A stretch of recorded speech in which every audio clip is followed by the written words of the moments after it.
Assalamualaikum warahmatullahi wabarakatuh.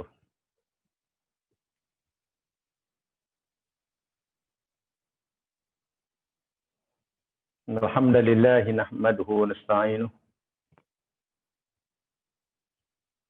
wa natubu ilaihi wa nastaghfiruh.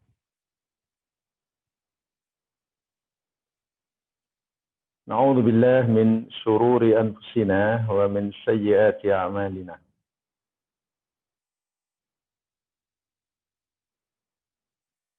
Man yahdihillahu fala mudilla lahu wa may yudlil fala hadiya lahu.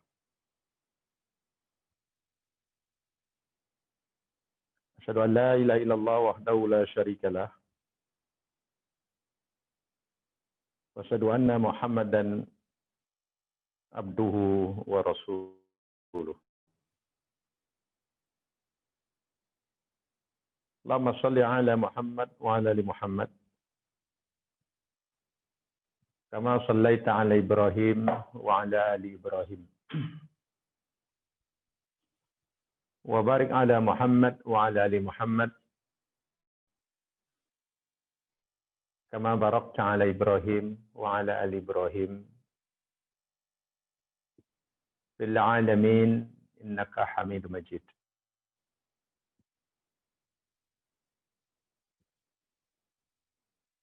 Allahumma faqihna fid din wa 'allimna at-ta'wil. Bismillahilladzi la yadurru ma ismihi syai'un fil ardi wa la fis sama' wa huwas samiul 'alim. Bismillahilladzi la yadurru ma ismihi syai'un fil ardi wa la fis sama' wa huwas samiul 'alim. Bismillahilladzi la yadurru ma ismihi syai'un fil ardi wa la fis sama' wa huwas samiul 'alim. Rabbi shrah li sadri wa yassir li amri wahlul 'uqdatam min lisani yafqahu qawli.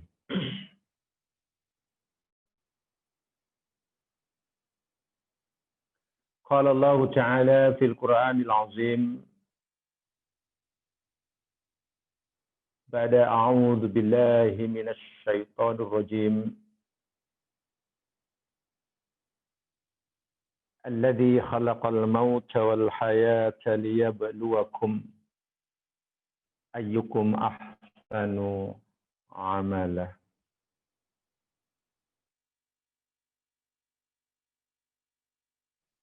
Yakni Allah Subhanahu wa taala zat yang telah menciptakan kematian dan kehidupan. Karena dia hendak menguji kamu, siapakah di antara kamu yang paling baik amalnya.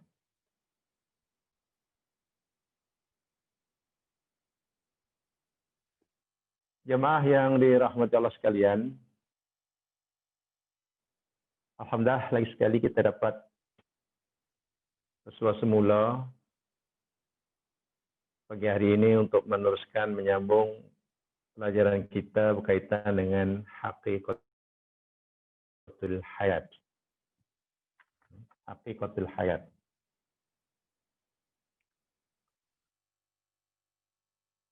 Pada minggu lepas saya telah pelajari firman Allah Subhanahu wa taala di dalam surah Al-Anfal ayat yang ke-48. Yang bolehlah kita berikan beberapa kesimpulan penting daripada ayat tersebut.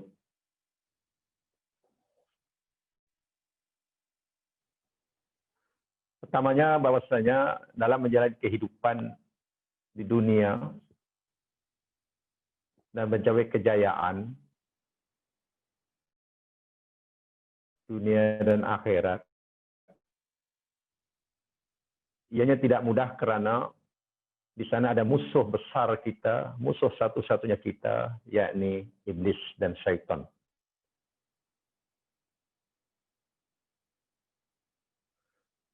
sebelum pun manusia dilantik oleh Allah di muka bumi,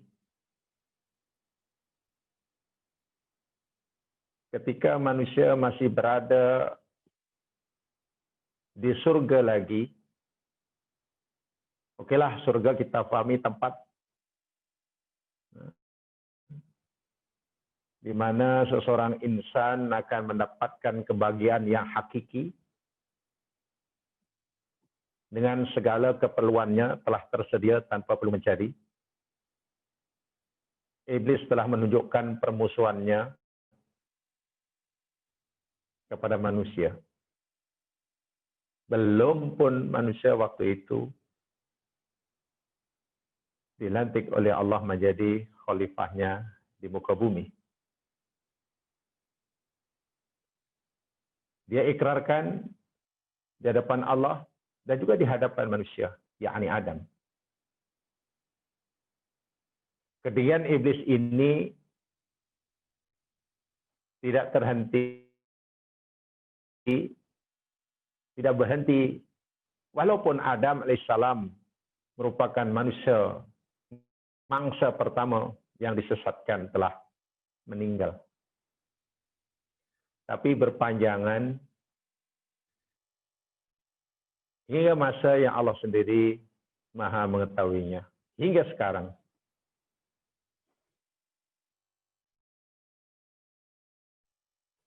Iblis sebagaimana yang dinyatakan di dalam ayat tersebut, yakni Al-Anfal 48, itu sebetulnya bukanlah makhluk yang kuat. Dia tidak punya kekuatan dan tidak punya kekuasaan untuk menyesatkan manusia. Bahkan dalam ayat lain kita telah jelaskan sama.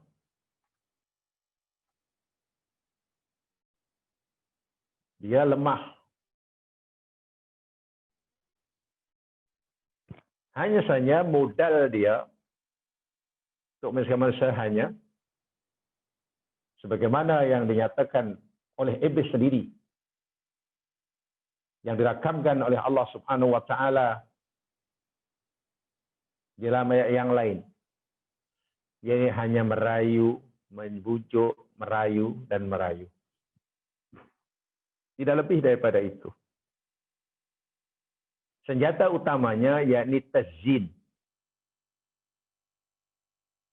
Khasnya tazyinul batil. Menghias kebatilan. Menampakkan kebatilan, benda yang batil, sebagai benda yang baik. Itu mudahnya. Barulah kemudian yang kedua, ighwa. La uzayyinannahum wa la ughwiyannahum. Itu mudahnya. Dan bila manusia sudah sesat, karena itu tujuan dan matlamat iblis, iblis istihar diri. Membebaskan dirinya. Tidak ikut bertanggung jawab. Iblis masih ada rasa takut kepada Allah Subhanahu wa taala. Takut akan azab Allah Subhanahu wa taala. Ya, iblis masih ada perasaan takut pada azab Allah.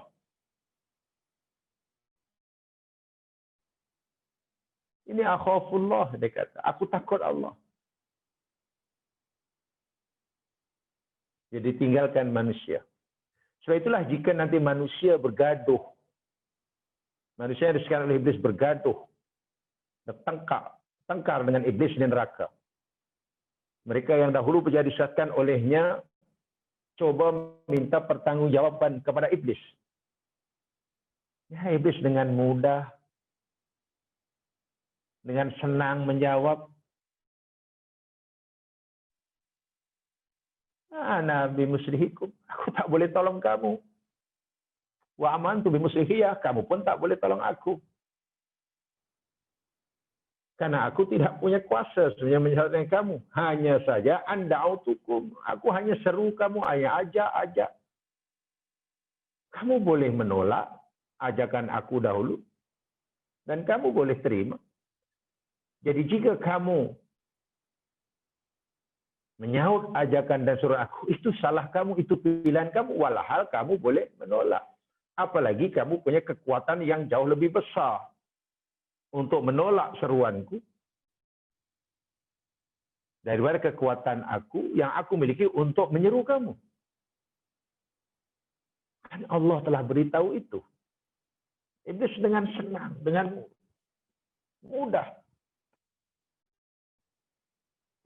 melepaskan pertanggungjawaban. Karena memang dia tidak bertanggung jawab. Inilah yang perlu kita pahami benar. Idzan al-iblis wasyaitan la qudrata lahu wala quwwah. Tidak punya kekuatan, tidak punya kemampuan ala fil syai' untuk melakukan sesuatu. Wa kullu ma yumkinuhu wa wal khida' wat tazyin wal kadhib. Semua yang dilakukan oleh iblis dalam upaya itu tidak lebih hanya sekadar tipu daya. Tazyin. Kepalsuan dan kebohongan. Walidzalika akhadha yakhdul kuffar wa alaihim, itu dengan mudah mereka yang tidak punya furqan dalam dirinya terpedaya olehnya. Bagaimana mungkin orang boleh tertipu dengan kebohongan kecuali orang itu yang sangat lemah.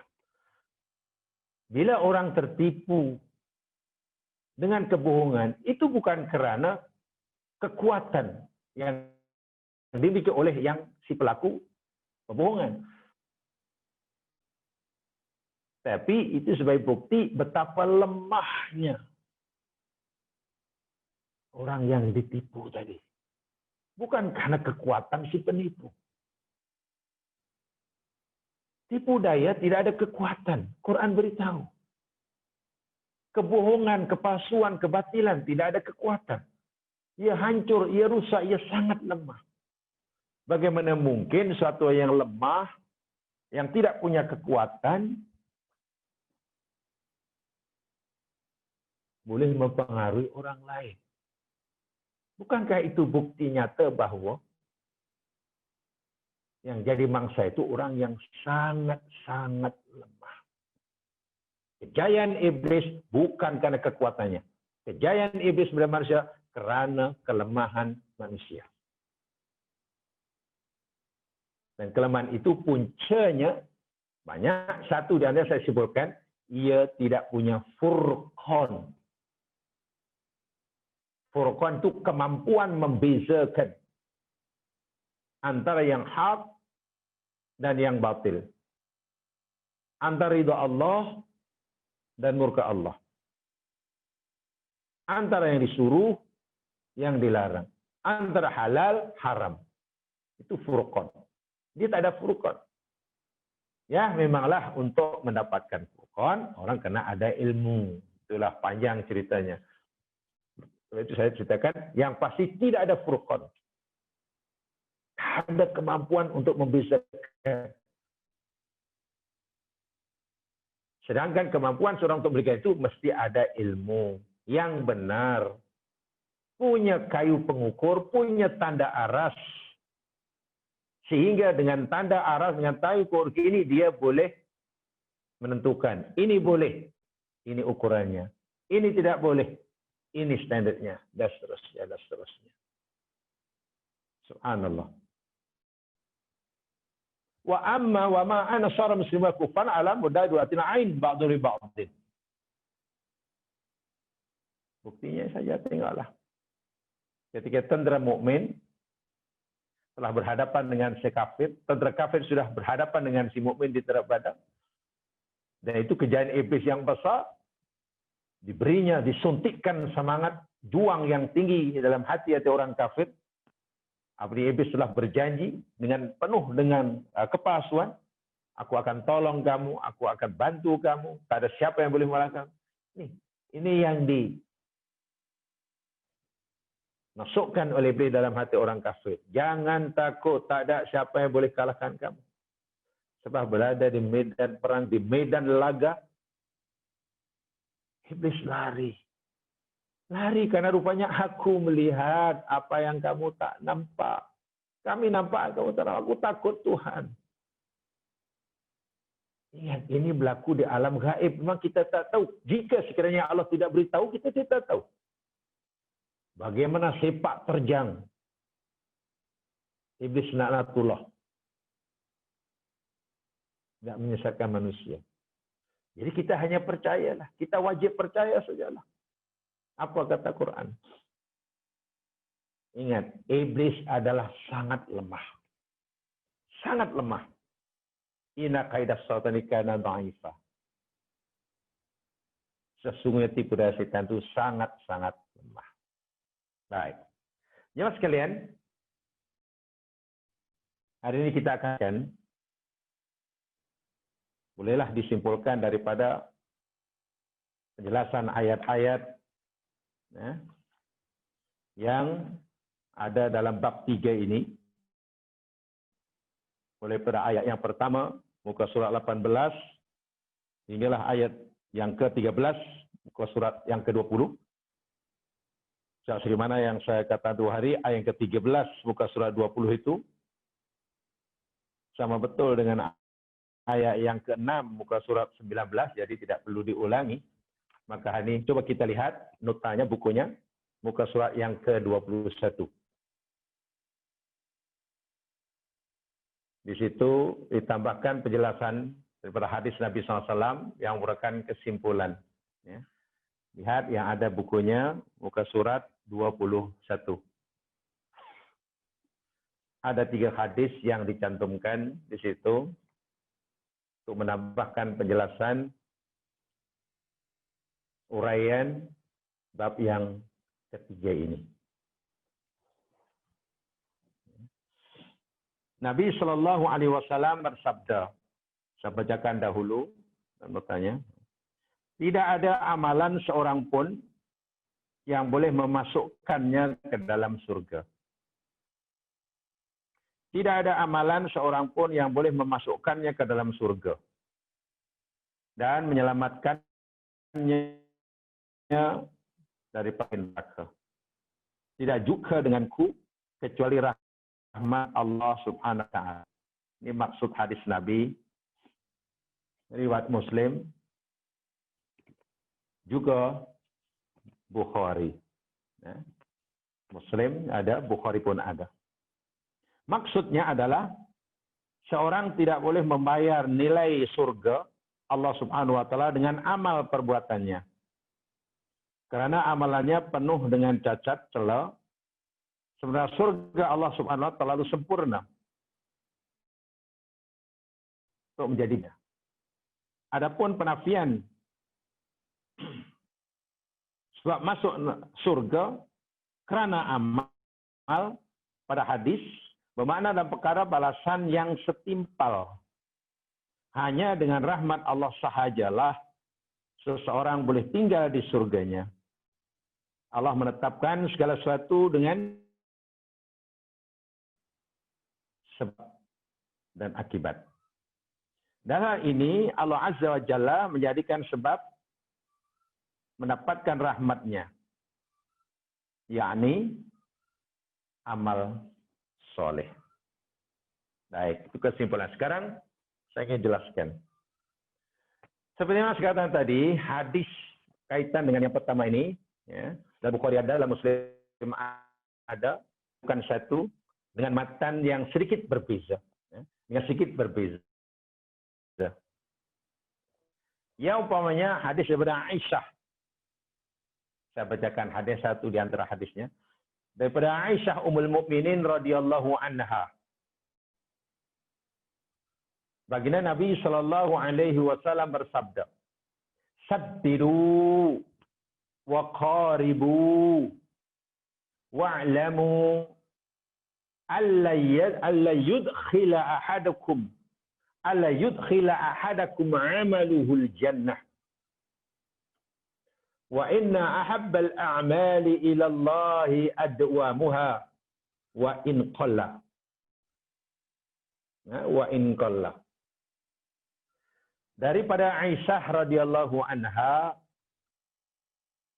dia berkata Rasul sallallahu alaihi wasallam bersabda,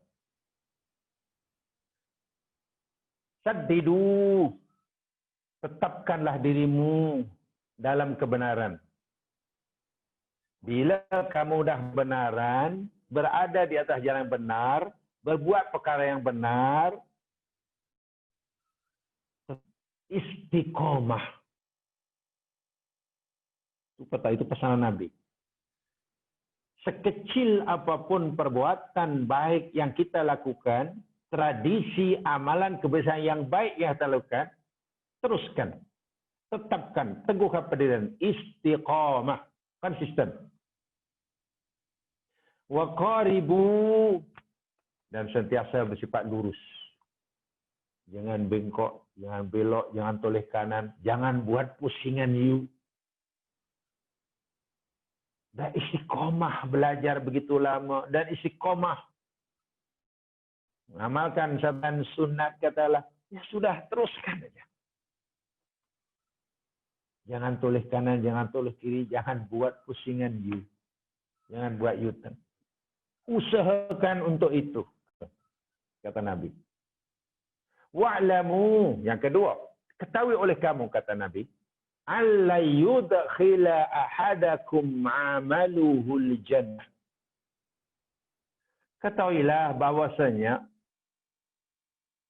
tidak sekali-kali akan memasukkan akan seseorang kamu ke dalam surga oleh amalnya. Ketahuilah, sesungguhnya amalan seseorang kamu sekali-kali tidak menyebabkannya ia masuk surga. Itulah. So, masuk surga bukan karena amal. Ketiga, yang Nabi beritahukan, wa anna ahabbal a'mali ila Allahi adwamuha wa in qalla.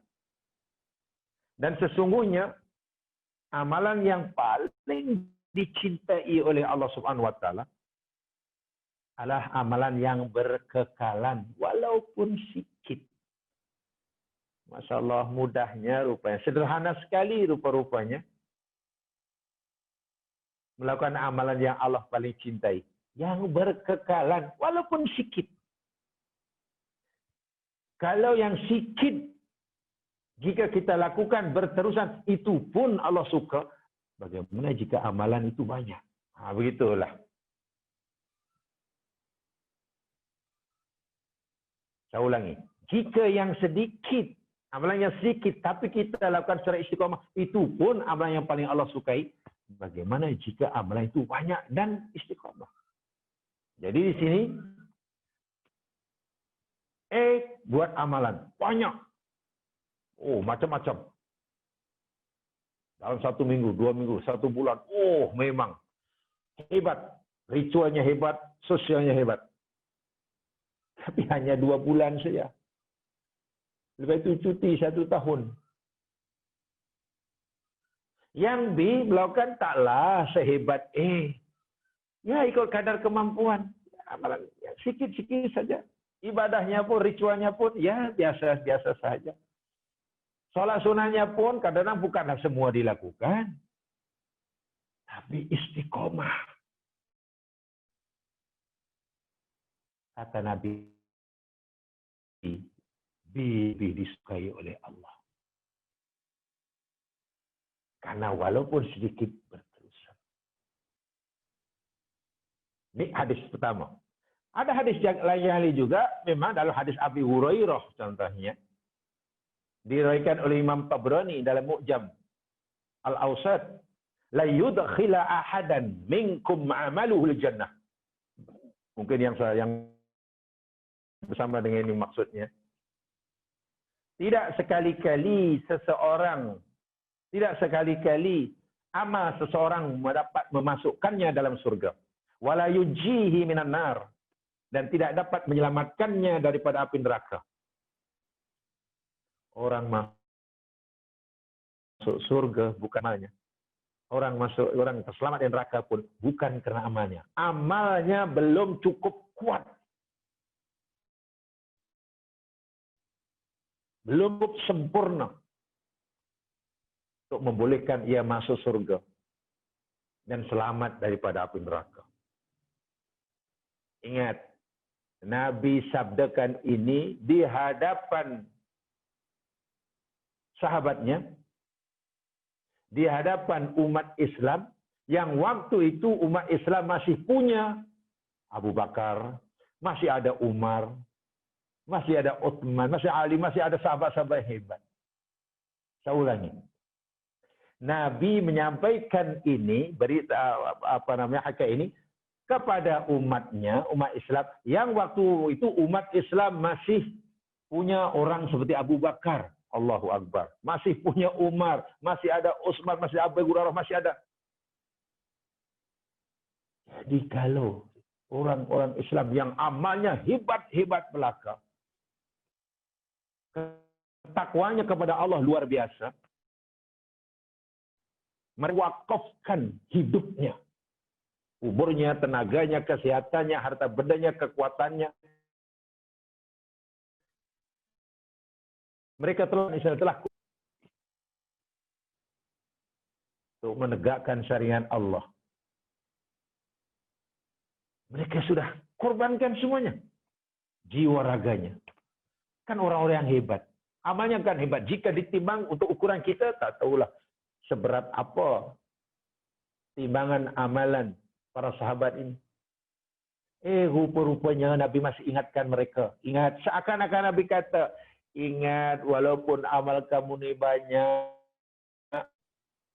hebat, ketakwaan kamu ini tinggi pada ayat. Aku nak beritahu kamu, amalmu sebanyak manapun, ketakwaanmu setinggi manapun, tidak dapat memasukkan kamu dalam surga. Dan juga tidak dapat menyerahkan kamu dalam neraka. Tak terkejut macam mana? Maksudnya apa aja Mas Yan? Kalaulah Rasulullah katalah bersabda di hadapan umatnya hari ini termasuk kita, ya mungkin kita kata, oh iyalah memanglah ya Rasul, memanglah nampaknya memang kita ini belum sehebat mana. Kalau kita bergantung pada amalan kita, nampaknya memang masih jauh lah untuk dapatkan surga. Mudah kita faham jika Nabi memberitahu di hadapan umatnya yang kualiti amalnya, kualiti takwanya, kualiti kepatuhannya, tawaduknya, seperti umat Islam hari ini. Agak-agaklah di dunia hari ini, atau di negara kita hari ini, agak-agak yang amalnya mungkin setara dengan Abu Bakar, siapa agaknya? Yang ketakwanya katalah setingkat Umar agaknya. Sahabat yang sudah beramal.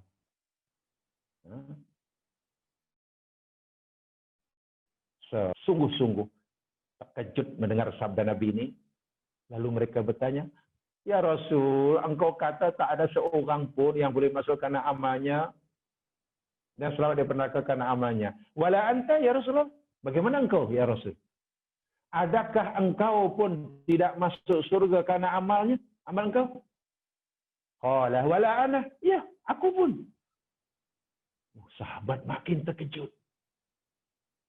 Wala ana. Ya, aku pun. Illa ayyataghammadani Allahu birahmatih. Kecuali Allah Subhanahu wa ta'ala limpahkan kepada aku rahmatnya. Melainkan Allah limpahkan kepada aku rahmatnya. Baik, kalau kita boleh ambil kesimpulan mudah dari dua hadis, sebenarnya banyak hadis ya yang maknanya serupa dengannya ini Mas sekalian, lebih kurang sama. Amal seseorang, ibadah seseorang, sehebat manapun ibadahnya, sebanyak mana amalnya, Tapi gimana pun ketahui seperti mana yang dikatakan oleh para sahabat ridwanullahi alaihim, tidak dapat memasukkan mereka dalam surga dan menyelamatkan mereka. Ya tentu apalagi kita itulah maksudnya. Jadi kita bercerminlah. Dalam kehidupan ini kita bercermin dengan sahabat lah. Jika sahabat pun dinyatakan dari seperti itu, kita ini di mana? Ini apa hadis? Tetapi bila kita melihat ayat Quran, supaya kita tidak bingung nanti pada Quran, saya tunjukkan saja. Coba lihat dalam surah As-Sajdah. Surah As-Sajdah. Sajdah atau Sajadah. Ayat yang ke-19.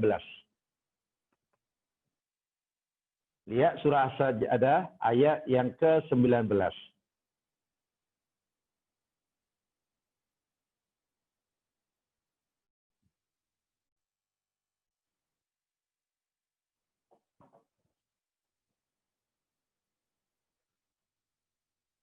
A'udzu billahi minasyaitonir rajim. Ini satu di antara ayatnya ya. Banyak sekali Al-Quran, tapi saya kutip satu ayat saja.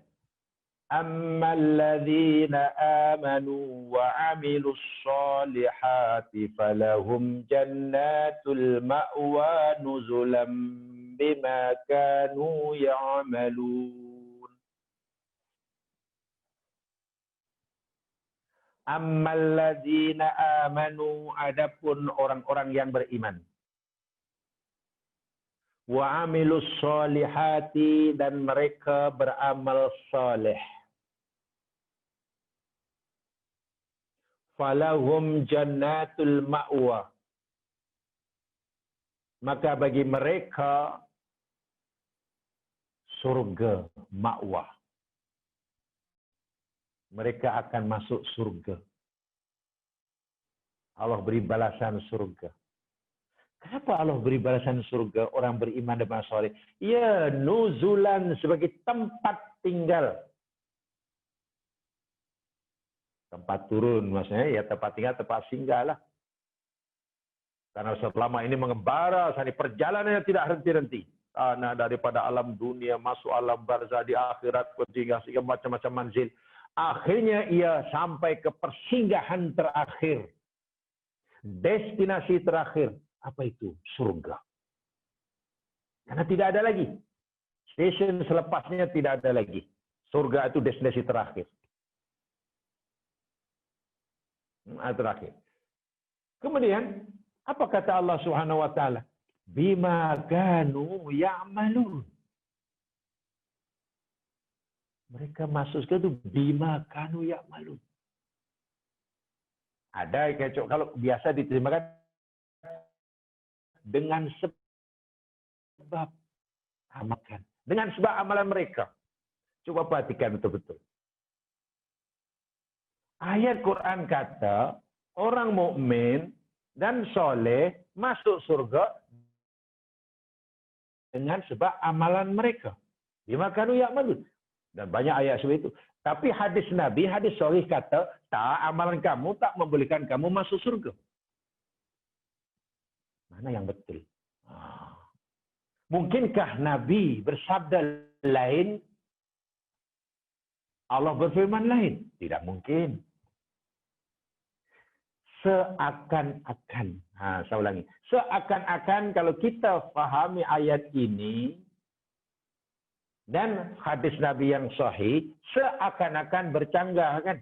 Inilah perlunya mengaji ya mas sekalian. Perlu mengaji dengan bersungguh-sungguh itu di sinilah. Sebab kalau tak sungguh-sungguh nanti, ya salah faham lah. Atau ambil satu aja lah. Hadis kata begitu, mana masuk itulah. Tapi Quran kata lain. Oh iya, mana kita ikut ni? Quran ke hadis? Quran lah. Sebab janganlah hadis itu sahih. Satu tak benar dia. Ini perlunya mengaji. Pertama jemaah sekalian, kita mesti berkesimpulan begini. Karena kedua-dua ayat dan hadis ini sebagai qat'iyus subut, Kedua-duanya yakni boleh dijadikan dalil. Valid untuk dijadikan dalil. Karena Quran, satu. Keduanya hadis yang sahih. Dan nampaknya ayat dan hadis ini juga qat'iyud dilalah. Apa yang dimaksudkan oleh ayat dan hadis ini sangat jelas. Quran kata masuk surga sebagai balasan bagi amalan kamu. Hadis kata, tak, amalan kamu tak boleh masuk. Kamu masuk surga. So macam mana kita al-jam'u bainahuma? Kaifa nasma' bainahuma? Bagaimana kita nak combine-kan kedua-dua dalil ini? Karena nampaknya berlawanan, tapi tidak mungkin karena kedua-duanya boleh dijadikan dalil. Qat'iyud turut dan qat'iyud dilalah. Jemaah sekalian, bila Nabi menyatakan bahawa amalan kamu, seseorang kamu tidak akan memasukkan surga, yang memasukkan ke surga, yakni kerana rahmat Allah Subhanahu wa taala. Karena rahmat Allah Subhanahu wa taala. Nih, rahmat Allah Subhanahu wa taala. Mari kita lihat jemaah sekalian. Mari kita lihat. Semasa hidup kita di dunia, Allah suruh kita beramal. Buat yang disuruh, tinggal yang ditegah. Ya? Amal, buat yang disuruh, tinggal yang ditegah. Sama-sama taklis. Pertanyaannya, apakah modal yang kita ada memberikan kita bekerja buat yang tinggal yang ditegah? Apakah modal yang kita ada dalam hidup ini untuk kita berjaya melakukan suruhan Allah dan meninggalkan larangannya? Allah suruh kita salat, kita boleh salat. Allah suruh rukuk, kita boleh rukuk. Allah suruh i'tidal, kita boleh tidak. Allah suruh puasa, kita boleh puasa. Allah suruh pergi haji, kita boleh pergi haji. Allah suruh zakat, kita boleh zakat. Allah suruh tolong orang, kita pun boleh tolong orang. Apa modal yang ada pada diri kita, yang kita miliki, untuk membolehkan kita melaksanakan surah meninggalkan larangan? Coba, apa modal itu? Ya, modal kita sihatlah. Kita mesti sihat, okey. Sebab kalau tak sihat, kita tidak boleh puasa, kita tidak boleh haji, tak boleh betul. Sihat. Ya, kita mesti bekerja, kada harta. Kalau tak ada harta, macam mana kita nak zakat? Oh iya pula ya. Kena ada harta dulu. Itu modal kita. Modal kita. Dan untuk dapat harta, ya kita kena mencari. Okey, betul. Tapi coba kita buat pertanyaan lebih lanjut. Kita disuruh solat dan kita boleh solat. Solat itu amalan. Kita kata modalnya apa? Modalnya kita mesti sehat. Siapa yang bagi kita sehat? Yang bagi kita sehat Allah lah. Nah, kalau itu bukan kita yang punya, itu bukan modal kita, itu pemberian Allah. Allah suruh rukuk, akhirnya kita boleh rukuk. Siapa yang mentakdirkan badan kita boleh bengkok rukuk, boleh berdiri, boleh sujud, boleh tolong orang, boleh bergerak sana, mata boleh melihat telinga. Coba renungkan dalam hidupnya, apa modal kita untuk beramal? Jawapannya kosong. Jawapannya kosong. Kita tidak punya modal apa-apa. Kenapa? Semuanya adalah pemberian Allah. Dan apa yang Allah berikan kepada kita ini sebelum pun kita minta, itu nama rahmat. Faham? Tangan, kaki, tubuh, badan, mata boleh melihat, telinga boleh mendengar, pinggang boleh dibengkokkan, mulut boleh bercakap, itu anugerah Allah tanpa kita memintanya. Jantung kita boleh pam darah. Kita boleh mengira berapa banyak pemberian Allah dengan sifatnya Ar-Rahman Ar-Rahim. Itu rahmat. Allah belum suruh kita salat, tapi Allah sudah bagi kita sihat. Tengok, sebelum kita balik kan tidak ada kewajiban apa-apa. Sebelum kita balik, kita tidak ada kewajiban apa-apa. Tapi badan kita tengok, sudah diberi kesehatan, makan sudah diberikan, minuman sudah, segala-galanya sudah. Bukankah itu rahmat Allah? Jadi tanpa rahmat Allah, kita tidak mampu beramal. Itulah. Itu satu. Sehingga jika kita mampu beramal, itu pun sebenarnya rahmat Allah. Bila kita mampu beramal, itu adalah sebagian daripada rahmat Allah. Sebab itu bersyukurlah bila kita mampu beramal. Allah suruh solat, kemudian kita boleh solat, hendaklah kita melihat ini adalah rahmat Allah yang kesekian kalinya. Sebab sebelum disuruh solat oleh Allah, Allah sudah bagi aku rahmat macam-macam yang tak terkira jumlahnya. Kemudian Allah suruh kita solat. Itu pun rahmat juga. Perintah Allah, larangan Allah, itu adalah rahmat Allah. Ini telah kita pelajari dalam Mahabbatullah wa Rasulih. Saya masih ingat. Saya sampaikan dari bahasa. Yang mengikuti mungkin masih ingat. Perintah Allah, larangan Allah, taklif Allah, itu adalah salah satu dari rahmat Allah. Bayangkan jemaah sekalian. Jika Allah tidak punya apa-apa perintah, jika Allah tidak punya apa-apa larangan kepada kita. Jadi apa kita? Tahu-tahu nanti di akhirat, teruslah dihisab, disiksa. Karena perbuatan kita yang salah, tapi kita tidak diberitahu bahwa itu perbuatan yang salah. Betapa sengsaranya kita. Atau minta maaf begini. Kalau kita tidak maulah ada perintah dan larangan. Sedangkan perintah dan larangan Allah itu adalah rahmat Allah. Ya minta maaf senang sajalah. Minta maaf nanti Allah akan perlakukan kita sama seperti mana Allah melakukan hayawan. Untuk hayawan, memanglah tak ada perintah, tak ada larangan. Sebab itu binatang ternak, Allah tak bagi rahmat berupa taklif. Mereka tidak akan kena adanya taklif. Cari dalam ayat Quran. Ada tak yang menyatakan walaqad karramnal an'ama. Dan demi sungguh kami telah muliakan binatang-binatang ternakan. Dah cari kalau ada. Sama mereka itu di depan dengan Allah.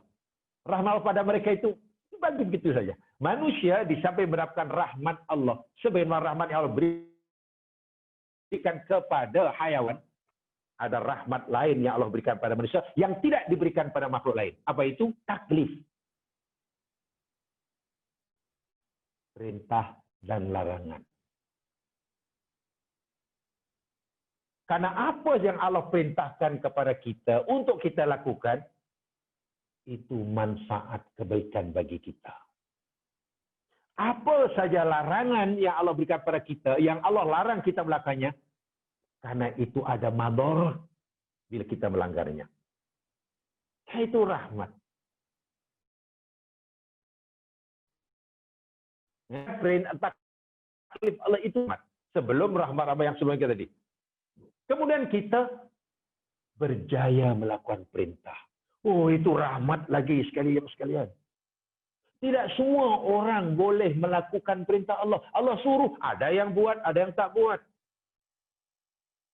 Allah larang, ada yang tinggal, ada yang tak tinggal. Jadi bila kita berjaya melakukan suruhan, bila kita berjaya meninggalkan larangan, itu maknanya Allah lagi bagi kita lagi satu rahmat. Dan rahmat yang lebih tinggi daripada rahmat yang lain. Mungkin masih ingat ya mas sekalian, ada dipanggil rahmatun amah dan rahmatun khosoh. Coba nanti tengok semula. Kalau ada rekod lah, ada catatan. Kalau mungkin yang ada catatan boleh tengok catatannya. Kalau ada rekod boleh rekodnya. Kalau yang tak ada, ya gunakan memori. Itu pun kalau masih ingat. Kalau tidak ingat, ya sadaqallahul azim. Itu ajalah. Ya. Jadi pernah jelaskan ini. Ada rahmatun amah, ada rahmatun khosoh. Ada namanya atok rububiyah, ada atok uluhiyah. Ini saya jelaskan dulu dalam hari Kamis, itu sudah agak lama. Kita tadi, yang ada nota boleh tengok semula, yang ada rekod boleh dengar semula, yang tak ada nota tak rekod boleh tanya pada memori dia. Mungkin masih ingat. Kalau tiga-tiga itu tidak ada, ya saya hanya boleh kata innalillahi wa inna ilaihi rajiun, shadaqallahul azim. Rahmat kesehatan, makanan, minuman, jantung boleh ini, mata boleh melihat, telinga boleh ini, bla bla bla bla bla bla. Ini nama rahmatul amah. Semua dapat, kita tak payah minta. Binatang pun dapat. Ini namanya atok rububiyah. Sementara perintah dan larangan Allah, ini buat, ini jangan buat, taklif namanya, amar dan nahi, itu atok uluhiyah. Dan ini hanya diberikan kepada Allah, pada makhluknya yang terpilih saja. Siapa dia? Manusia. Sebab itu untuk lembu tak ada perintah dan larangan. Kita ada rahmat lebih daripada Allah bagi kita rahmat lebih daripada hidupan pada lembu. Semua manusia dapat. Malahnya tidak semua manusia walaupun menerimanya tak buat. Bila Allah suruh kita buat, lalu kita buat. Allah larang, lalu kita larang, lalu kita tegah, kita dapat rahmat lagi. Karena kita berjaya buat yang Allah suruh. Sementara orang lain tak mampu buat. Ini rahmat yang lebih besar daripada yang pertama dan kedua. Makin besar lagi. Hebatnya pula ketika Allah suruh kita salat itu wajib berdiri. Kita diberi rahmat oleh mampu berdiri. Ketika salat kita wajib rukuk. Badan kita sudah ditakdirkan oleh Allah. Allah bagi rahmat kita, badan kita boleh kita bengkokkan. Ketika Allah suruh kita baca Al-Quran, mata kita diberikan oleh Allah kemampuan melihat. Allahu Akbar. Rahmat, rahmat, rahmat. Sekarang,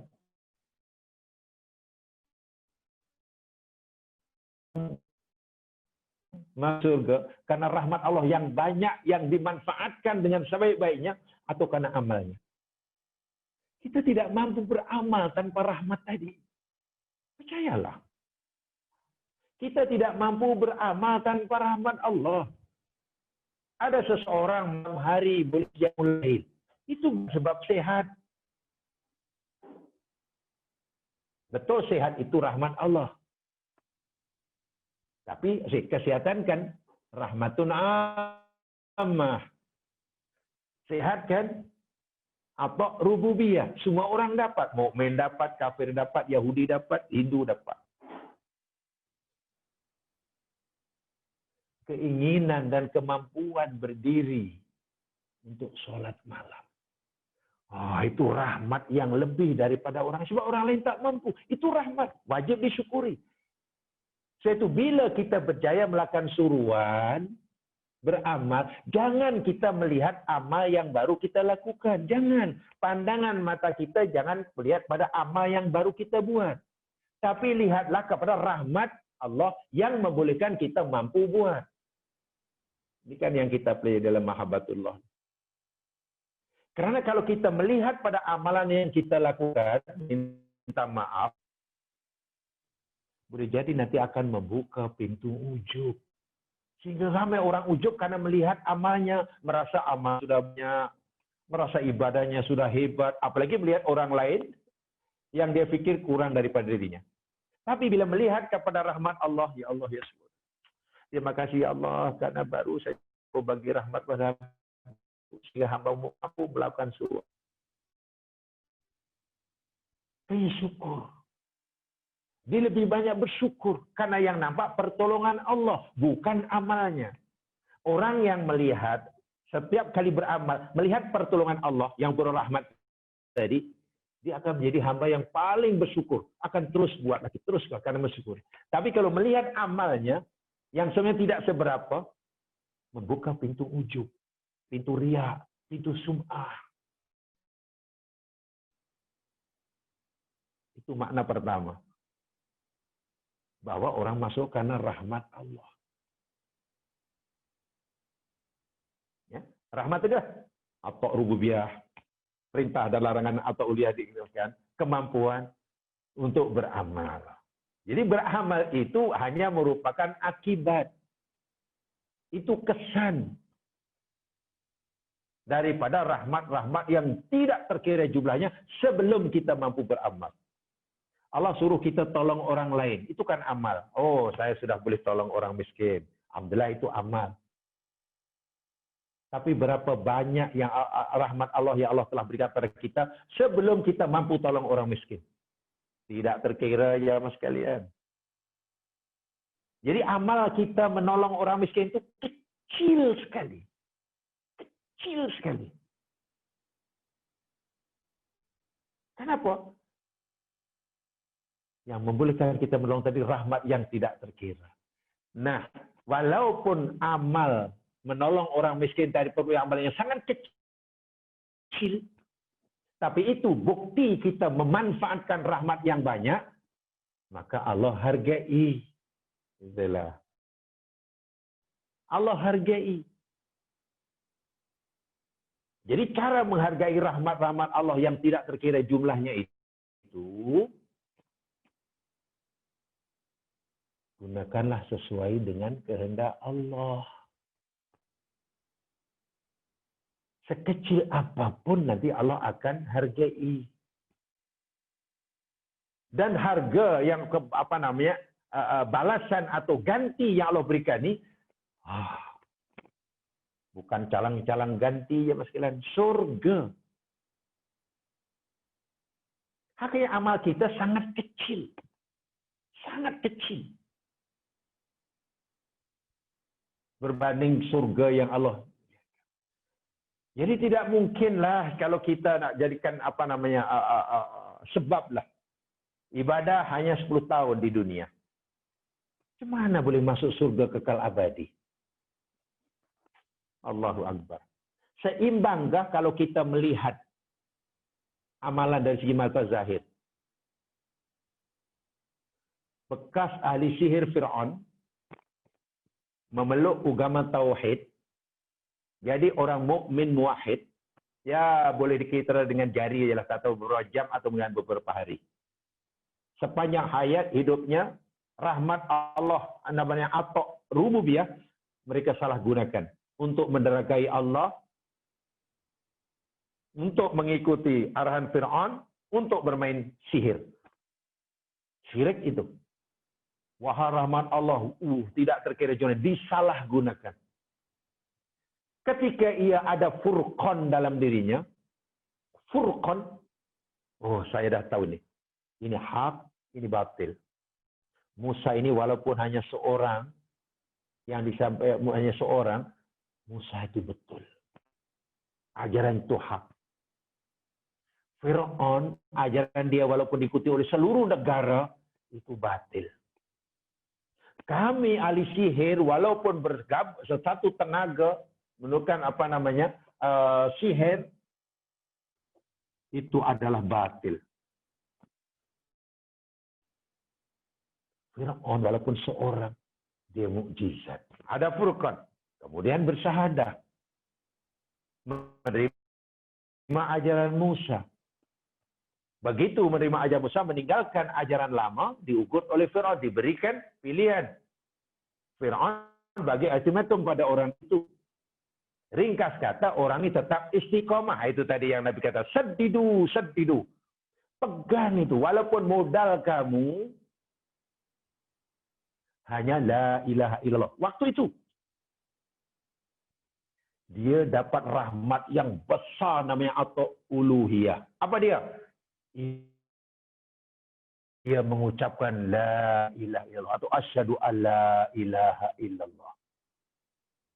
Nilai rahmat ini ya Mas, nilai rahmat atau uluhiyah asyhadu alla ilaha ini jauh lebih besar daripada atau uluhiyah yang selama ini mereka nikmati. Dan dia pegang sungguh istiqomah. Modalnya hanya itu saja. Sehingga rela mati dicincang oleh Fir'aun. Itu yang Nabi kata tadi. Pegang betul-betul. Walaupun sedikit. Berterusan. Akhirnya masuk surga. Pertanyaannya. Seimbangkah? Kalau dari segi zahir lah. Mas, jadi orang mukmin, orang muslim, hanya beberapa jam, atau mungkin hanya beberapa hari. Tetapi dia masuk surga, Allah masukkan surga, kekal abadi. Kalau kita pikir, kan macam tidak seimbang ya. Macam tidak seimbang. Ya memanglah tidak seimbang, tapi masuk karena rahmat Allah. Yang lain puluhan tahun beribadah masuk surga. Yang ini Allah haibur. Apa rahmat Allah yang membuat dia masuk surga tadi? Ia dapat furqan. Sehingga perintah Allah yang mengatakan u'budullaha wala tusyriku bi syai'a. Innani anallah la ilaha illa ana. Sembahlah Allah, jangan syirik. Sesungguhnya aku adalah Allah, tiada Tuhan selain aku. Itu kebenaran mutlak lalu diterima. Allah suruh berpegang ini dan dia pegang dan dia terima. Itulah rahmat terbesar. Nah, rahmat itulah yang menjadikan dia masuk surga. Paham ya? Itu maksudnya. Maksud sabda Nabi tadi. Habis bagaimana sabda firman Allah Subhanahu bima tadi? Nah, ba itu jamaah sekalian ya. Ba dalam bima kuntum ta'malun. Nah, ini saya tidak tahu tapi mungkin sudah sampaikan tapi agak lama lah dalam kelas balaghah dahulu ya. Mungkin yang pernah ikut ke kelas balaghah dahulu ya. Walaupun ya hanya dalam 5-6 tahun saja. Kalau tidak salah 6 tahun ya. Lama juga itu. Saya khaskan balaghatul Quran. Saya dalam rekod saya ada 5 atau 6 tahun itu. Saya pernah sampaikan makna huruf ba dalam Al-Quran. Ya. Saya pernah sampaikan dahulu jadi ba dalam Al-Quran, huruf ba, harfu ba, bukan huruf ba, maknanya isim huruf lah. Kalimat huruf. Kalimat huruf. Bukan huruf. Bukan alif, ba, ta, tapi kalimat huruf ba yang ada maknanya. Dan Al-Quran ini mempunyai 14 makna. Huruf ba, kalimat huruf ba, itu dalam Al-Quran ada 4 makna, bayangkan. Nak pilih daripada 4, itulah tidak mudah. Ya, mungkin masih ada ingat tuh, tengok semua itu dalam pelajaran balaghah. Nah, dalam ayat ini, bima kuntum ta'malun, ini difahami oleh ulama-ulama tafsir. Contoh, ulamanya oleh ulama Ibnu Ashur umpamanya. Dan juga ulama yang lain. Ba di sini bukan ba sababiyah. Jadi tidak boleh, aku tidak tepat bila kita terjemahkan surah anak surah As-Sajdah tadilah. Surah As-Sajdah 11 atau surah An-Nahl ayat 32. An-Nahl 32. Di situ udkhulul jannah bima kuntum ta'malun. Masuklah kamu dalam surga bima kuntum ta'malun. Ba itu diartikan sababiyah. Ini kurang tepat. Sebab kalau diartikan sababiyah maknanya kan masuklah kamu dalam surga dengan sebab amalan kamu atau apa yang kamu amalkan. Mereka dapat surga dengan sebab. Wahai Nabi kata, kamu masuk surga bukan karena amalan kamu, karena rahmat Allah. Riba ini bukan bak sababiyah rupa-rupanya. Daripada 14 kalimat huruf ba dalam Quran, ada huruf ba yang kalimat huruf ba yang maknanya muqabalah. Ini namanya ba muqabalah. Al-muqabalatu. Muqabalah itu maknanya yakni ay ad-dakhilah 'alal awad, ay bana al-iwad. Ganti. Ganti. Bukan sebab ya, ganti, pengganti. Dan ganti tidak semestinya sama dengan yang diganti. Terpulang kepada yang mengganti. Oke, jamaah sekalian. Kalau kita merusak, nih, kalau kita merusakkan barang orang, merusakkan windscreen kereta orang, kan kita wajib menggantinya kan? Wajib menggantinya. Adakah windscreen yang kita rusakkan? Wah, kereta windscreen itu sudah lama itu. Dia kata sudah apa ini? Sudah 10 tahun windscreen ini. Kita pecahkan. Adakah kita akan menggantinya dengan windscreen juga yang sudah umurnya 10 tahun? Kan tidak kan? Kita akan pergi kedai, antar ke kedai, kita ganti dengan windscreen baru. Maknanya, windscreen yang kita juga ganti lebih baik daripada yang diganti kan? Sama-sama windscreen. Tapi kan kualitasnya kan baru. Yang kita rusakkan lama.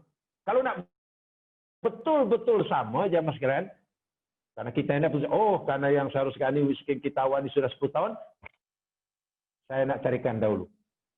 Windscreen kita cari ke kereta potong, nak cari windscreen yang sudah 10 tahun. Ngam-ngam. Ganti tak semestinya sama dengan diganti. Apatah lagi yang ingin mengganti ini orang yang pemurah, penyayang. Masya Allah. Digantinya pasti lebih baik, lebih mahal pula.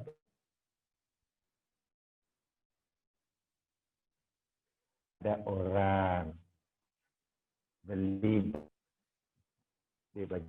kan kita beri apa, kita ambil kue, dia bagi kita kue, lalu kita ganti kita tukar kue itu dengan uang, kita bagi dia 5 ringgit, itulah dia bagi kita kue, kita ganti dengan 5 ringgit, itu namanya iwan, itu namanya muqabalah, paham? Namanya muqabalah. Tetapi adakah betul nilainya masih sama? Terpulang kepada yang nak ganti. Kalau kita orang bagi kue 5 ringgit, yang kue yang nilai 5 ringgit, lalu kita bagi 3 ringgit, kita zalim lah. Windscreen kita mahal, lalu kita bubur. Windscreen kita murah, zalim kita. Minimum sama. Okey. Minimum sama. Jadi kalau kue itu harga nilai 5 ringgit, lalu kita bagi 5 ringgit, ganti ini, pertukaran ini namanya muqabalah. Tapi karena kita ini dermawan, tak apalah cik, ini berapa nih? Ini nilainya 5 ringgit. 5 ya tak apalah, karena saya ini punya kilang uang. Tak apalah, saya bagi 5 juta lah, bukan 5 ringgit. Terpulang sudah pada kita kan? Terpulang pada kita nak bagi dia berapa. Yang pasti jangan 5 ringgit. Yang pasti muqabalah itu jangan 5 ringgit. Kita boleh bagi 5 ringgit, itu minimum. Boleh bagi 10, 50, 1.000, 500. Saya ini orang jutawan. Dan kami tak tahu macam mana. Dasar 5 juta ringgit. Boleh, tak ada masalah. Pertanyaannya. Betulkah si penjual kue itu berhak mendapat 5 juta karena kuenya? Atau dia dapat 5 juta kerana kasih sayang kepadanya? Ini saya buat analogi sekejap. Betulkah si yang penjual kue tadi merasa, saya rupanya hebatlah. Hebat. Saya dapat 5 juta karena kue saya. Betulkah dia merasa hebat buat kue yang nilai 5 juta? Tak, kue itu hanya 5 ringgit harga dia. Tapi karena kita ini penyayang, pemurah, kita bagi di 5 juta. Jadi kalau dia dapat 5 juta, bukan sebab kuenya, nilai kuenya, tapi karena kasih sayang kita pada orang itu. Paham? Nah, kalau kita sesama manusia pun boleh berlaku seperti itu. Ada kawan, dia boleh tadi minta maaf, pinjam payungnya, saya nak pergi kereta saya lah, ini hujan. Kalau kita orang itu bagi pinjam kita payung dia, karena kita tak nak hujan. Hanya tolong kita bagi payung itu aja. Itu amalan dia pada kita. Itu ibaratnya jasa dia kepada kita. Sebagai tanda terima kasih kita kepada orang itu, kepada budak itu yang mau pinjamkan payung tadi, lalu kita bagi dia RM5.000 cash waktu itu. Saya yakin terkejut budak ini. Apalah, terima saja. Dan dia yakin, kita yakin pasti dia tidak merasa amalnya besar, amalnya menolong kita bagi pinjam. Dia dapat RM5.000, pasti dia yakin bukan karena pertolongannya. Pertolongan kecil saja. Kalaupun dia berhak mendapatkan upah, ya mungkin berapalah, RM1, RM2 je lah. Tapi karena ini penyayang, bang dia sungguhlah, betul-betul lah. Sebenarnya saya tak berhak, saya dapat ini karena dia baik hati, dia pemurah. Nah inilah Allah Subhanahu Wa Taala. Kalau sesama kita pun mungkin boleh berlaku itu, kita pula bermuamalah dengan Allah. Allah ini maha pengasih, dan Allah ini syakur. Syakur itu maknanya maha berterima kasih. Kita buat amalan sikit, melakukan perintah Allah yang sikit. Wah, Allah tidak punya apa-apa kepentingan dan tak dapat manfaat apa-apa. Tapi Allah bagi penggantinya, muqabalahnya, surga. Itu adakah karena besarnya amalan kita atau karena murahnya Allah Subhanahu Wa Taala? Karena murahnya Allah Subhanahu Wa Taala. Tetapi Allah tidak akan bagi rahmat yang murah itu tanpa kita beramal. Jadi nampaknya macam amalan, tak, amal itu hanya asbab saja. Hanya asbab saja. Pengganti yang Allah, muqabalah yang Allah bagi lebih itu karena sifat pemurahnya, karena syakurnya.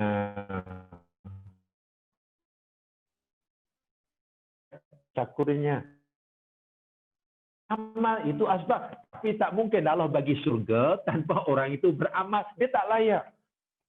Mana mungkin kita bagi orang itu, tiba-tiba kita bagi 5.000 orang itu tak tolong kita, bahkan derhaka pada kita. Mungkinkah kita bagi uang hadiah 5.000 kepada orang yang tak mau tolong kita, bahkan menyusahkan kita? Mana mungkin. Yang kita bagi yang pinjamkan payung tadilah 5.000. Yang tak nak pinjamkan, bahkan dia mencaci kita. Bahkan kita merusak kita takkan kita nak bagi. Jadi kita bagi itu, kita bermurah hati kepadanya, kita tunjukkan syakur kita padanya, karena dia baiklah. Tapi sekurangnya kita dapat manfaat daripada pertolongan budak itu. Allah Subhanahu Wa Taala Maha Kaya.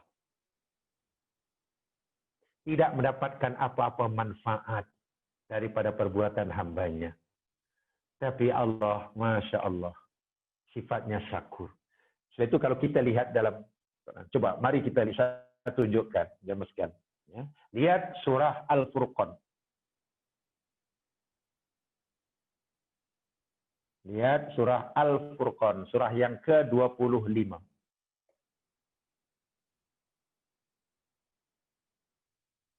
Ayat yang ke-70.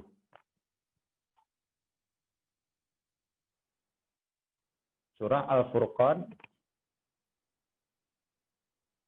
surah yang ke-25, ayat yang ke-70. Allah Subhanahu Wa Taala berfirman, illa man taba. Ayat ini cerita berkaitan dengan orang yang berdosa, ya, yang syirik, membunuh, berzina. Mereka itu akan masuk neraka, digandakan azabnya, berganda-ganda, kekal di dalamnya. Tetapi Allah bagi pengecualian, illa, kecuali man taba. Siapa saja daripada mereka yang berdosa tadi mau bertaubat. Wa amana, dan beriman, karena dosanya syirik. Bila syirik, mana sudah hilang imannya. Maka cara bertaubatnya, dia kena memperbetulkanlah akidahnya semula. Balik. Syirik, untuk lagi iman, dia orang mukmin. Wa amila amalan solihah, dan ia beramal amal soleh. Kan dia telah melakukan jenayah. Syirik itu jenayah. Kan dia telah membunuh. Itu kan amal yang tidak baik. Dan dia berzina. Itu kan amal tidak baik. Ya, kena digantilah dengan amal soleh. Taubat, Beriman, amal soleh. Apa kata Allah? Walaupun orang ini banyak kesalahan. Fa'ulaika yubaddilullahu sayyi'atihim hasanat. Orang-orang itu Allah Subhanahu wa taala akan mengganti keburukan-keburukan mereka itu dengan kebaikan. Wa kana Allahu ghafurur rahim.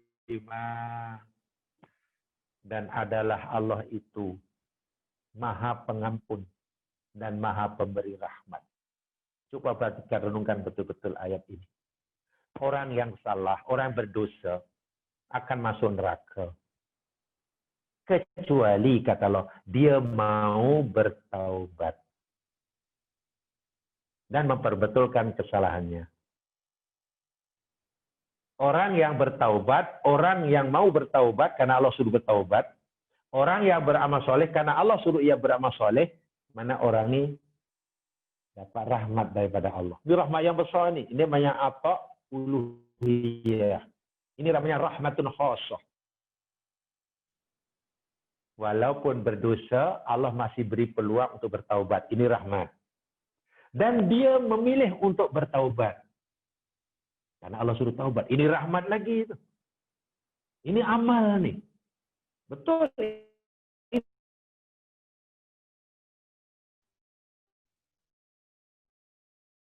Ada rahmat-rahmat yang tidak sedikit jumlahnya sebelumnya.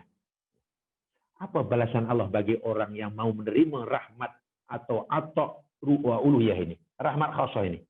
Allah kata, aku bukan sekadar mengampunkan dosanya. Sepatutnya jemaah sekalian, kalau ikut logik lah. Orang buat salah, kemudian minta ampun, kemudian dimaafkan, sudahlah, sudah selesai. Selesai. Dia buat salah, kemudian minta maaf, kemudian dimaafkan, selesai. Sudah, adil lah tuh. Orang itu pecahkan windscreen kereta kita. Kemudian ia meminta maaf pada kita, membetulkannya semula dan minta maaf. Sudah, selesailah. Adil. Tapi Allah tak kata, aku ini hanya pengampun. Aku ini rahim. Aku ini maha merahmati. Allah ampunkan itu karena Allah maha pengampun. Lalu mana sifat rahim Allah dalam hal ini? Allah kata, aku akan ganti kesalahannya itu, keburukannya dengan kebaikan. Dalam tafsir syukuran jemaah sekalian, orang itu bukan sekadar mendapatkan pengampunan bagi kesalahannya, karena Allah Maha Pengampun. Bahkan orang itu juga mendapatkan kebaikan kesalahan yang dilakukannya. Hanya, adakah balasan Allah itu setimpal seimbang dengan perbuatan orang itu? Tidak. Muqabalah Allah lebih besar. Kenapa? Karena Allah itu rahim. Orang mengucapkan miskin kita saya kata tadi. Lalu dia betulkan dan minta maaf. Lalu kita maafkan. Sudah, selesai. Karena kita pemaaf. Tapi tak, karena kita ini orang yang baik hati, orang yang dermawan, orang yang belas kasihan, bukan sekadar orang itu kita maafkan kesalahannya. Mengucapkan miskin kita, lalu kita serahkan kunci kereta dan geran kereta. Nah, Cik, ini saya berikan mulai hari ini, kereta ini milik Cik. Kenapa kita bagi? Ya, karena kita bukan hanya paksa pemaaf, tapi kita juga sebagai penyayang. Adakah orang ini? Adakah orang itu mendapatkan kereta daripada kita kerana ia bersedia membentukkan miskin yang dia pecahkan? Kemudian dia merasa berat mendapatkan kereta itu, ataupun dia dapat kereta itu kerana kasih sayang kita, belas kasihan kita padanya, dermawan kita kepadanya. Karena kedermawan kita. Tapi tak mungkinlah kita bagi dia kereta jika dia tak mau membetulkannya, bahkan dia memarahi kita, kita pula yang salah. Siapa yang nak merahmati dia? Ya, tolong dia. Jadi ya amal itu berperanan, berfungsi, tapi belum cukup masukkan orang, belum cukup kuat orang masuk surga. Karena rahmatnya. Sebab saya katakan tadi, dalam hidup kita mampu beramal ini semata-mata karena rahmat Allah. Bahkan sebelum kita disuruh beramal pun, rahmat Allah sudah tidak terkira jumlahnya pada kita. Namanya atau rububiyah itulah, atau rahmatun amah itu. Rahmatun amah. Ini dia. Jadi nanti bila kita ini rajin memanfaatkan rahmat Allah, namanya rahmat amah atau rububiyah, kita manfaatkan untuk mendapatkan rahmat khasah atau uluhiyah, rahmat inilah nanti akan membolehkan kita masuk surga. Sebab itu Nabi kata, jangan jemu-jemu. Jangan berhenti buat amal walaupun sedikit. Macam mana supaya kita mampu istiqomah, melakukan amalan walaupun sedikit? Tadi saya katakan, bila kita beramal, mampu beramal, yakinkan diri kita bahwa kemampuan kita beramal itu karena pertolongan Allah. Baru saja Allah tolong kita, baru saja Allah tunjukkan rahmat kita. Karena kita merasa dirahmati, kita ingin rahmat yang berikutnya. Beramal lagi, beramal lagi. Itu semata karena kita ingin mensyukuri rahmat yang baru diberikan. Ingin dapat rahmat surga, ingin dapat. Begitu. Jadi amal akhirnya bukan bebanan.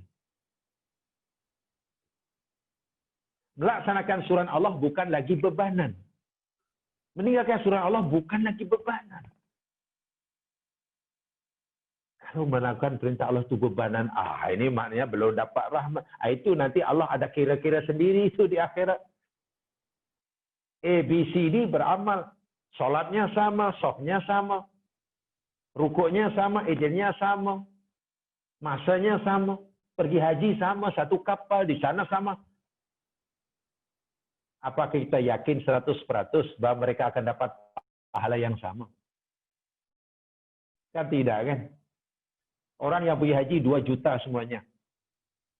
Apakah kita pikir semua akan mendapat pahala yang sama daripada Allah? Sama sekali tidak. Dalam satu majlis umpamanya, baca Al-Quran, dalam satu majlis tadarus, dalam majlis usrah umpamanya. Tempatnya sama, masanya sama, pelajarannya sama, semuanya sama. Mana yang amal soleh? Apa kita pikir semua mendapatkan pahala yang sama daripada Allah? Tidak. Allah Maha tahu. Allah itu Maha Hasib. Yang diambil kira oleh Allah bukan sedatangnya seorang di majelis ilmu. Yang dilihat bukan, semua datang, kalau itu pahalanya sama. Tidak. Allah SWT Maha mengetahui. Sedangkan orang yang berjihad di jalan Allah sama-sama mati, itu pun pahalanya tidak sama. Bahkan perbezaannya antara bumi dan langit. Ada orang mati syahid berperang dengan orang kafir, pahalanya surga. Atau orang mati di medan perang melawan orang kafir, mati juga. Yang dari mata kasar dipanggil syahid, tapi di akhirnya masuk. Coba macam mana? Itu kita tadi. Supaya amal kita ini nilainya makin besar, makin besar, makin besar. Tanamkan dalam diri kita. Bila kita beramal, mampu beramal, yakinkan diri kita bahwa kemampuan kita itu karena pertolongan Allah. Pertolongan itulah nikmat rahmat. Sehingga kita, ya Allah, terima kasih ya Allah. Karena Engkau tolong hamba-Mu ini. Karena baru saja Engkau bagi rahmat. Akhirnya kita ingin rahmat lagi, buat lagi, jangan lagi. Yang nampaknya rahmat Allah aja dalam hidup ini. Dimanfaatkan. Bukan nampak amal. Orang yang nampak rahmat Allah, ya, artinya dia miskin. Tapi kalau melihat amal, amal yang tak seberapa, pasti akan menyebabkan seorang terbuka pintu ujub. Dan itu bahayanya. Sangat-sangat bahaya. Satu Nabi kata, jangan jemu-jemu, walaupun sedikit. Bagaimana jemu kita mencari rahmat Allah? Dalam bahasa tasawuf dipanggil al-atas. Buya Hamka telah menjelaskan namanya al-atas. Atau cuma haus. Bukan haus pada air.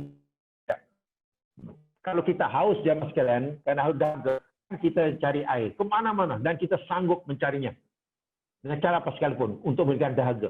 Itu baru haus fisikal kita. Sekarang kalau hati seseorang, jiwa seseorang rindu, haus terhadap rahmat Allah, apa dia akan rasa penat? Apa dia akan rasa bosan untuk mencari sesuatu yang dapat menghilangkan dahaganya? Itu orang yang haus, jiwanya haus terhadap rahmat Allah, dahaga-dahaga, dia tak akan berhenti sebelum Allah sendiri memberhentikannya. Dia tidak akan jemu, karena Allah beritahu, aku tak jemu.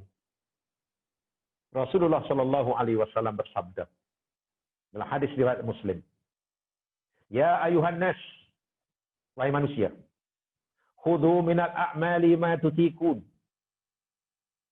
lakukan oleh kamu amal perbuatan sesuai dengan kemampuan kamu. Wahai sekalian manusia, lakukanlah, kerjakanlah suatu amal itu sesuai dengan kemampuan. Mampu banyak, buat banyak. Mampu sikit, buat sikit. Bila kita punya kekayaan, ya bersedekahkah ala orang kaya. Bila kita sedang susah, ya kita masih disuruh bersedekah sebenarnya orang susah. Sesuai dengan kemampuan. Jadi tidak boleh menunggu peluang. Itulah. Apalah saya nak solat tu rajin, nanti bila dah sihat solat betul-betul lah, ini masih sakit. Tak boleh. Suruh buat ikut kemampuan. Oh, saya nanti nak sedekah lah bila dah kaya, kalau untung, nanti kalau dah untung banyak, kalau rumah terjual saya nak bersedekah lah. Tak boleh. Allah suruh kita beramal ikut kadar kemampuan pada saat itu. Mampu 50, 50, RM5, RM5, 50, 50, 500, 500. Agama dalam hadis kata begitu, agama Al-Quran pun kata begitu, ikut kemampuan. Saya tak boleh lah, karena nantilah kalau dah pencen nasional belajarlah bila-bila masa, tak perlu menunggu pencen, ikut kadar kemampuan. Yalah, tapi masalahnya saya sebulan sekali pun tak apa. Masalah sebulannya 2 kali tak apalah, kan 2 kali. Karena kemampuan masih hanya ada itu. Ini penting. Karena itu apa? Itu rahmat. Itu untuk kita dapat rahmat yang besar tuh, yang akan membolehkan kita masuk surga nanti. Jangan melihat lah hanya sekali sebulan kecilnya. Jangan melihat itunya. Melihat, Masya Allah, Allah bantu saya lah. Allah bagi rahmat saya sehingga saya mampu belajar walaupun hanya sebulan sekali. Coba syukuri yang nikmat. Nanti kita akan bersemangat. Kalau kita melihat pada Allah sekali, jadi kecewa. Mana ada orang beramal kecewa? Bila ada orang beribadah kecewa, pasti itu salah cara memahami ibadah. Apalagi ada kawan yang tak faham, awak ni apa? Sebulan sekali belajar, daripada bulan sekali sebulan tak payah, lebih tak payah lah, buat malu aja. Oh, lagilah itu lebih tak faham. Itu lebih tak faham. Pasti itu masih belum faham betul tentang apa makna ibadah. Apa makna ittaqullaha mastata'tum. Apa makna khudhu minal a'mali ma tutiqun. Kerjakan, lakukan amalan itu sesuai dengan kemampuan kamu. Fa innallaha la yamul hatta tamallu. Nabi kata, karena sesungguhnya Allah itu tidak akan bosan, yakni menerima amalan kamu, menilai amalan kamu, sehingga kamu sendiri jadi bosan. Masya Allah. Allah pun tak bosan menerima amalan kita yang besar ke, yang kecil ke, yang sembunyi ke, yang nampak ke. Yang nampaknya benda yang kecil hanya sekadar katalah membuang kotoran atau sampah daripada laluan orang lah. Jangan. Allah tak bosan. Walaupun kecil Allah nilai. Karena kemampuan kita melakukan amalan perintah Allah sekecil apapun, itu rahmat Allah. Karena kita dibantu. Syukuri itu. Jangan melihat kecilnya amalan. Nanti kita akan meremehkannya, nanti kita akan bosan, nanti kita akan kecewa. Tapi kalau kalimat amalan dan kita nampak besarnya, kita akan ujub, sia-sia. Lihat amalan karena kecilnya, kita akan kecewa, kita akan bosan. Melihat amalan yang kita lihat besar, kita terbuka pintu ujub. Sebab itu nasihat, jangan lihat amalnya. Lihat, oh rahmat Allah, rahmat Allah. Allah bagi rahmat ini. Syukuri dia. Wa inna ahabbal a'mali, dan sebaik-baik. Sebenarnya amalan yang paling dicintai oleh Allah. Madama wa in qalla. Amalan yang berterusan, berkekalan, walaupun sedikit. Walaupun sedikit. Sama dengan yang saya sampaikan di atas tadi. Inilah jemaah sekalian. Penjelasan saya sebenarnya masih agak panjang, sebab ini tidak mudah ya, untuk menjamakkan, menggabungkan antara dua ini, kalau kita betul-betul tadabbur lah. Ayat Quran yang banyak Al-Quran mengatakan masuk surga karena amalnya, masuk surga kan. Ya masalah baik itu diartikan dengan sebab. Itu masalah kita. Sementara baca hadis, Nabi kata dengan terang jelas, oh tidak, bukan karena amal kamu. Jadi untuk sementara, itu penjelasan saya tentang ayat Quran dan hadis Nabi yang seakan-akan, ya, berlawanan. Tapi kalau kita pahami betul-betul, kita kaji betul-betul, kita pelajari betul-betul, tidak ada percanggahan sama sekali. Pertama, kita mesti yakin, tidak mungkin Nabi bersabda berbeza menyalih Al-Quran. Itu tidak mungkin. Karena peranan Rasulullah, tugas Nabi, tabyinul kitab, menjelaskan Al-Quran. Jalan hidup yang perlu kita lalui, yang perlu kita pegangi. Ya. Jangan terpesong kanan, jangan terpesong kiri.